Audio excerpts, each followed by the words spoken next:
मरजान, बात सुनो यार। यूनि से ऑफ हुआ तो मरजान मुस्कान को वेट करने का बोलकर लाइब्रेरी चली गई। अपनी मतलूबा बुक इशू करवा कर वो जैसे बाहर निकली, उसामा इसके पीछे आया।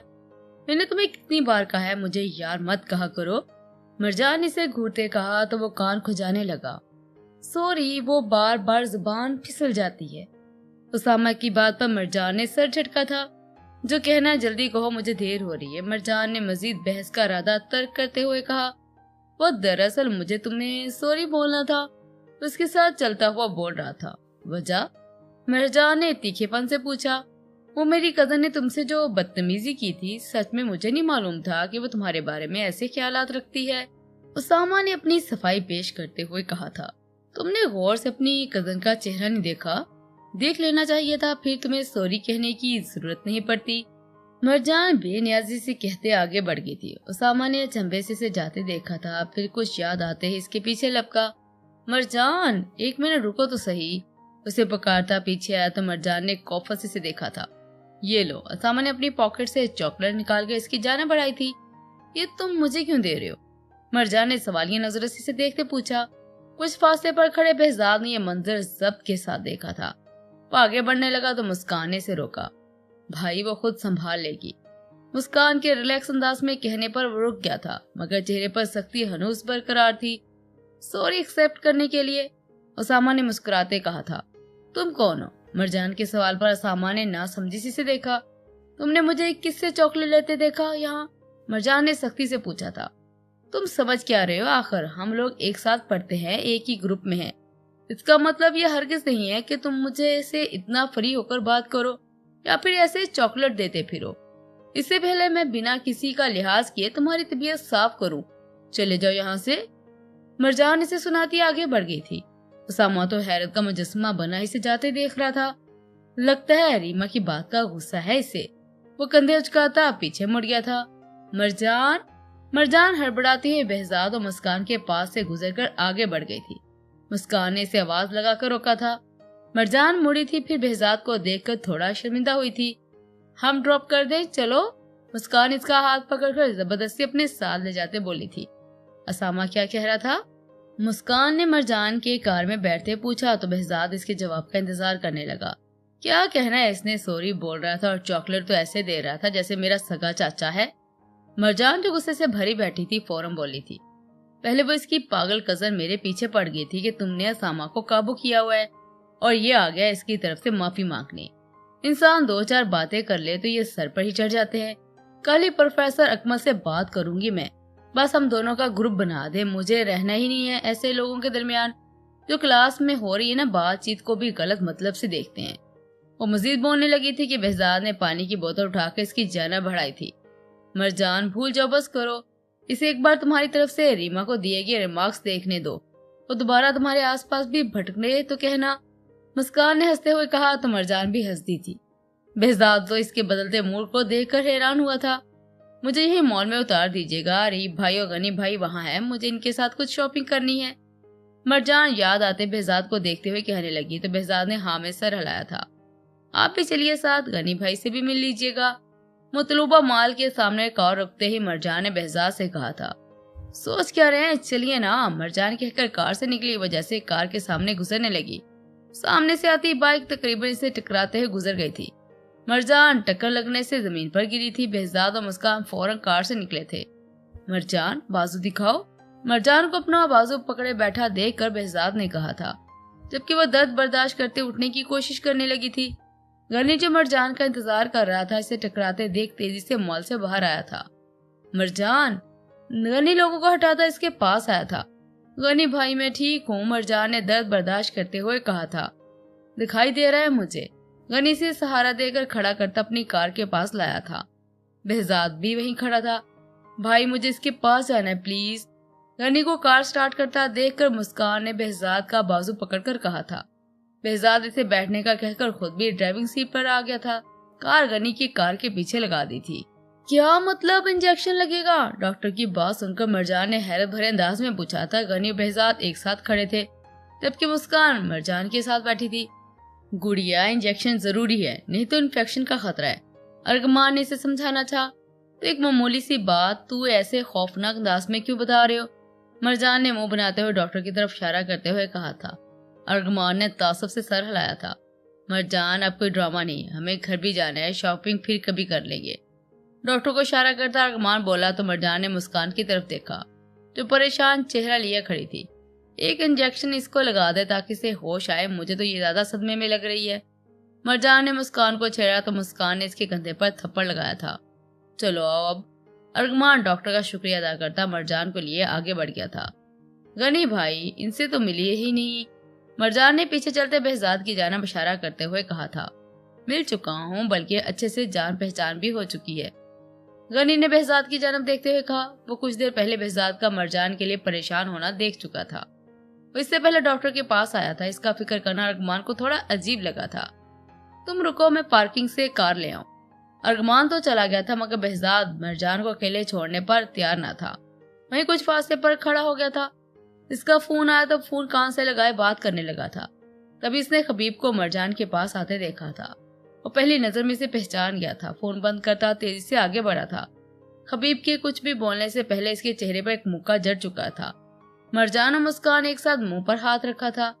इससे पहले वैसे मजीद मारता मरजान आगे आई थी। क्या कर रहे हैं? इसने behज़ाद को रोका। खबीब भी जमीन से उठकर अपनी नाक से निकलते खून को साफ कर रहा था। मैं तो हमदर्दी के तहत आ गया था मरजान, लेकिन तुम लोग तो मुझे मारने ही की दर पर हो। वो गुस्से से behज़ाद को घूरता आगे बढ़ गया था जहां इसका दोस्त इसे बुला रहा था। आपने क्यों मारा इन्हें? अब तो वो माफी मांगकर पीछे हट चुके थे। मरजान ने अफसोस से खबीब को जाते देखकर कहा था। इस बार तो बेचारे को फजूल में ही पड़ गई थी। क्या हुआ? गनी ने चुप देख कर पूछा तो मरजान ने नफी में सर हिला दिया था। इसने मरजान के पीछे से खबीब को जाते देखा तो आगे बढ़ा। एक मुक्का खा चुका है वो, मरजान ने कहा तो वो हैरान हुआ। मेरा दिल करता है जब जब ये शख्स मेरे सामने आए तो इसका नक्शा बिगाड़ दूं। इसकी वजह से मेरी अन्नों ने अब तक मुझ पर एतबार नहीं किया। गनी गुस्से से कहता मरजान के लिए कार का दरवाजा खोलने लगा था। रिलैक्स धूला भाई, मरजान ने कहा तो वो नॉर्मल होता behज़ाद से मिलने लगा। इसके जाने के बाद behज़ाद मुस्कान के लिए अपनी कार की जाना बढ़ गया था। आपने इसे क्यों मारा भाई? मुस्कान ने behज़ाद से पूछा था। कुछ महीने पहले देखा था इसे, वो मरजान को तंग कर रहा था। मुझे लगा शायद अब भी इसका यही इरादा हो, इसीलिए। behज़ाद के नॉर्मल अंदाज में बताने पर मुस्कान के चेहरे पर स्माइल आई थी। वो जरूर अनाया आपी की वजह से मरजान को तंग कर रहे होंगे, लेकिन अब तो कुछ भी नहीं हो सकता। मुस्कान की बात पर इसने नासमझी से देखा था। ये नाया आपी के पहले मंगेतर थे। इन्होंने इन पर इल्जाम तराशी भी की थी, फिर बाद में माफी मांगने के लिए इनको परेशान कर रहे थे। मरजान बता रही थी ये कि आपी को किडनैप करने वाले भी थे। वो तो गनी भाई सही वक्त पर पहुंच गए, इनको अच्छे से समझाया। मुस्कान बताकर हंसने लगी थी। behज़ाद बिल्कुल संजीदा था। इसे संजीदा देखकर मुस्कान भी खामोश हो गई थी। क्या कर रही हो ये? जिया ने अरीबा के हाथ से मोबाइल खींचते हुए पूछा था। फिर मोबाइल पर नजर दौड़ाई तो अपना सर पीट लिया। ये उम्र है तुम्हारी कैंडी क्रश खेलने की? जिया ने इस पर तंज किया तो अरीबा ने मोबाइल इसके हाथ से झपटा था। अब क्या गेम खेलने के लिए दोबारा पैदा होकर आऊं? तंज का जवाब तंज से देकर फिर से गेम खेलने लगी तो जिया ने कुशन उठाकर इसे मारा। क्या मसला है तुम्हारे साथ? अरीबा ने उकताए हुए पूछा था। मसला ये है कि मैं बोर हो रही हूँ, कुछ भी करने को नहीं है, ऊपर से तुम भी इस फजूल गेम को लेकर बैठ गई हो। जिया ने चिढ़ते हुए कहा तो अरीबा ने इसके ऊपर से ही नीचे तक देखा था। तुम्हारा वो दूसरी दुनिया का पुरानी कहाँ है? फिर से किसी नई बिल्डिंग के नक्शे तैयार तो नहीं करने चला गया? अरीबा ने अरहम का पूछा तो जिया ने एक और क्वेश्चन इसे मारा था। बदतमीज लड़की, कुछ तो इज्जत कर, इसके दूल्हा भाई हैं वो तुम्हारे। जितनी इज्जत तुम इसकी करती हो ना, मैं तो इससे ज्यादा ही करती हूँ। अब मुद्दे पर आओ, क्यों बोरियत के दौरे पड़ रहे हैं तुम्हें? अरीबा ने अपने फैलाकर बेड की दूसरी जानब घेरते हुए कहा था। क्या बुराई है लड़के में? जिया मुद्दे पर आई थी। कोई बुराई नहीं, बस मुझे पसंद नहीं है, अरीबा ने जान छुड़ाने वाले अंदाज में कहा था। शामिर भाई और परी आ रहे हैं नेक्स्ट वीक, सोच लो अच्छे से क्या जवाब देना है, क्योंकि अब्बू और चाचू तो ये रिश्ता पसंद है। जिया ने इसके सर पर बम फोड़ा था। ये गलत है, सब लोग टीम बनाकर मेरी बैंड बजाने पर तुले हैं। वो बेड से उतरी दुहाई देती हुई रूम से निकल गई थी। इसके जाने के बाद जिया ने अपने कानों में उंगलियां निकाली थी। परी के जाने के बाद ये कोई कमी नहीं छोड़ती इसकी जगह की लेने की। जिया बड़बड़ाती इसके पीछे बाहर निकल गई थी। तोहफ है तुम पर behज़ाद, कितना गलत सोचते रहे हो तुम मरजान के बारे में। behज़ाद अपने रूम में बैठा अपने अल्फाज पर शर्मिंदा हो रहा था। इसके जहन में बार बार अपने कहे अल्फाज गूंज रहे थे। जिसने मरजान के बारे में नजीर साहब को कहे थे। शर्मिंदा तो वो पहले ही था, मगर आज मुकम्मल हकीकत जानकर इसे अपनी सोच पर नए सिरे से शर्मिंदगी हो रही थी। मुझे इससे माफी मांग लेनी चाहिए, बेहजाद ने खुद से सवाल किया था। नहीं, अगर इसे मालूम हुआ कि मैं इसके बारे में क्या क्या बोल चुका हूँ, इसे बहुत बुरा लगेगा। क्या करूँ? वो अपना सर पकड़कर बैठ गया था। कहाँ हैं आप? अनाया ने मरजान की चोट देखकर इसे यूनी से 2 दिन की छुट्टी करवा ली थी। आज अनाया के हॉस्पिटल जाते ही मरजान ने रीब को फोन मिलाया था। सुबह इसे मुस्कान ने रूज की प्रेगनेंसी की खबर दी थी। इसे रूज को मुबारकबाद देने जाना था। अरगमान घर गया हुआ था। रीब ने इसका बहुत सहारा था, क्योंकि निशो बेगम इसे अकेले जाने की इजाजत नहीं दे रही थी। एक अहम क्लाइंट आया हुआ है अपनी वाइफ के साथ, इन्हें लेने जा रहा हूँ, अरीब ने उजरत भरे अंदाज में कहा था। मुझे भी पिक कर लें, मुस्कान के घर ड्रॉप कर दीजिएगा, मरजान ने रिक्वेस्ट करते हुए कहा था। अभी बिजी हूँ, अरीब ने कहकर फोन बंद कर दिया था। अगर मरी वाली को मनाने में मेरी जरूरत पड़ गई तो देखना कैसे इसे आपसे बदजन करती हूँ, असल वाली नंद बनकर दिखाऊंगी। मरजान की धमकी भरे मैसेज पर अरीब ने एक लंबी सांस ली थी। ये लड़की कुछ भी कर सकती है। अरीब फाइल समेटकर कार की चाबी उठाता केबल से निकल आया था। इससे पहले मरजान को पिक करना था, फिर शामिर और प्रीशे को। ये लोग कौन है? मरजान ने सामने से आते शामिर और प्रीशे को देखते हुए पूछा था। मेरे प्रोजेक्ट पार्टनर। अब बोलना मत, इनको घर ड्रॉप कर मैं तुम्हें तुम्हारी दोस्त के घर ड्रॉप कर दूंगा। मुझे ना ये लड़की बहुत क्यूट लग रही है, हम मुस्की के घर कल जाएंगे। मरजान बेनियाजी से कहते सामने से आती प्रीशे को देखने लगी थी। अरीब तो इसको साथ लाने पर ही पछता रहा था। अस्सलाम वालेकुम, कैसे हैं आप अरीब? शामिर खुशी दिली से बोलता अरीब से मुसाफा करने लगा था। परी खामोशी से खड़ी इर्द गिर्द देख रही थी। वालेकुम सलाम, मैं बिल्कुल ठीक, चलिए मेरे घर, अरीब ने मुस्कुराते हुए कहा तो शामिर परीशे के कंधे के गिर्द बाजू हाइल करता इसे लिए आगे बढ़ गया था। वो लोग एक होटल में रुके हुए थे, यहाँ से इन्हें अरीब के साथ जाना था। डिनर के बाद वो लोग रात यहीं रुककर सुबह वापस जाने वाले थे। तुम वहाँ खड़ी क्या कर रही हो, चलो बैठो। मरजान को वहीं खड़ा देखकर अरीब ने कहा तो मरजान ने से घूरा। याद आ गया आपको कि मैं भी साथ हूँ? मरजान मुंह फुलाकर बोलती शामिर के पास आई थी। मैं आपकी वाइफ के साथ बैठी हूँ क्योंकि इन्हें तो मैं याद ही नहीं। मरजान के मुंह फुलाकर कहने पर शामिर ने अरीब की जानब देखा था। ये मेरी बहन है, थोड़ी सी पागल है, आप इग्नोर करें, अरीब ने मुस्कुराने की नाकाम कोशिश करते हुए कहा था।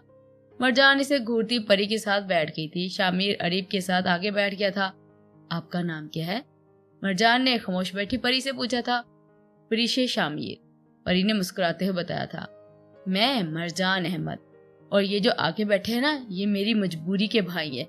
मेरे गनी भाई तो बहुत अच्छे हैं, लेकिन वो आज यहाँ नहीं है, वरना मैं मलवाती आपको। मरजान ने एक्साइटेड होते हुए बोलना शुरू किया था। मरजान, अच्छी लड़कियां खामोश अच्छी लगती हैं। अरीब ने इसे चुप करवाने के लिए कहा तो मरजान ने परी की तरफ देखा। मीर, सुन रहे हैं ये क्या कह रहा है? परी ने फौरन इसकी शिकायत की तो अरीब ने बैक मिरर से पीछे देखा, जहाँ वो दोनों बैठी इसे घूर रही थी। यकना शुद्ध दो शुद्ध। अरीब क्या हो गया, तेरा ब्याह? अरीब मुंह में बड़बड़ाया। वो दोनों से घूरने के बाद बातों में मगन हो गई थी। शामिर मुस्कुराता हुआ अपनी परी की बातें सुन रहा था, जबकि अरीब दुआ कर रहा था कि कुछ गड़बड़ ना हो।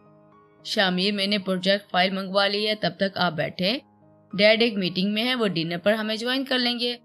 घर पहुंचकर मरजान परी को लेकर तैयबा बेगम के पास चली गई थी, जबकि अरीब शामिर के साथ लॉन में लगी कुर्सियों पर बैठ गया। कुछ देर बाद अरीब की सेक्रेटरी फाइल लेकर वहां आ गई थी। वो लोग प्रोजेक्ट के बारे में डिस्कस करने लगे। ये रूम अरूबा का है, इसकी शादी हो गई है तो कभी कभार ही आती है। अब मरजान परी को रूम दिखाती हुई बोली। तैयबा बेगम इन्हें अकेला छोड़कर डिनर के इंतजाम देखने चली गई थी। मरजान ने परी को देखा जो खिड़की से बाहर देख रही थी। उसके पीछे आई तो इसे लॉन में देखता पाया। हाय हसीन लड़की, ऐसे क्यों ताड़ रही है बेचारे को? मरजान ने प्रीशे के साथ खड़े होते पूछा। मैं बेचारे को नहीं बल्कि इस लाल पाउडर को घूर रही हूँ।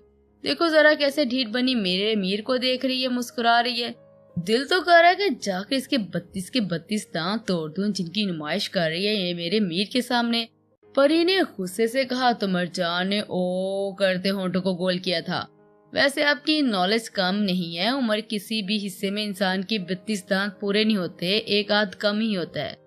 मरजान ने पुरसोच अंदाज में कहा था। तो ठीक है, इसके तोड़कर बाकी इसके तोड़ दूंगी जो इसे यहाँ लेकर आया। प्रीशा ने अरीब को देखते कहा तो मरजान ने कहकर लगाया। आइए फिर मिलकर तोड़ते हैं। मरजान इसे साथ आने का इशारा करते आगे बढ़ गई थी। परी से बातचीत के दौरान मरजान को अंदाजा हो गया था कि मरी से आने वाले क्लाइंट अरीब के लिए इतने इम्पोर्टेंट क्यों हैं। अब मरजान को सच इसके मुंह से उगलवाना था। इन दोनों को साथ आता देख अरीब ने फौरन इस लड़की को फाइल थमाकर जाने का बोला था। शामिर भी अरीब की तेजी देखकर हैरान रह गया था। आपकी वाइफ का तो पता नहीं, मगर ये जो मरजान है ना, अगर ये किसी की जान को चिमड़ गई तो आसानी से नहीं छूटेगी। अरीब की घबराई हुई आवाज पर शामिर अपने दाएं जानब देखा। परी और मरजान इसके एक्सप्रेशन देखकर इसे हंसी आई थी, मगर हंसकर अपनी परी को नाराज वो बिल्कुल नहीं कर सकता था। मीर शामिर सोने के लिए लेटा तो परी ने इसे पुकारा। वो जो सोच रहा था कि परी थक कर सो चुकी है, इसे जागता पाकर हैरान हुआ। तुम सोई नहीं? शामिर ने इसकी जानब करवट लेते हुए पूछा। मुझे कुछ बताना है आपको, बिना बताए नींद नहीं आएगी। प्रीशी की मासूमियत से कहने पर शामिर मुस्कुराया और उठकर बैठ गया। साइड लैंप ऑन करता वो मुकम्मल तौर पर इसकी जानब मुतवज्जा हुआ था। आज हम जिनके घर गए थे ना, वो, परी ने बैठते हुए बोलना शुरू किया। वो क्या? शामिर ने इसके रुकने पर पूछा। आपको अरीब कैसा लगा? मतलब कैसा इंसान है वो? परी की बात पर इसने नासमझी से देखा था। बताइए ना, कैसा इंसान है वो? अच्छा है या एमी सा है? परी के आखिर में मुंह बनाने पर वो हंसा था। ये मेरी प्यारी सी वाइफ को आधी रात में ये पूछना क्यों याद आ रहा है? इसे अपने साथ लगाते वो पूछने लगा था। मरजान बता रही थी कि वो अरीबा को पसंद करता है और शादी करना चाहता है। इसके सीने पर सर रखे इसे बताया तो शामिर चौंका। अरीबा को कहाँ देखा इसने? शामिर ने हैरानी से पूछा। 7 महीने पहले जब वो बाकी सबके साथ यहाँ आई थी तो अरीब भी यही था, तब इसने देखा था अरीबा को। और फिर परी से मरजान की बताई हुई सारी बातें बताती चली गई। अब बताइए कैसा इंसान है वो? सब बता के इसने शामिर से पूछा था। बज़ाहिर तो इसमें मुझे कोई खामी नजर नहीं आई।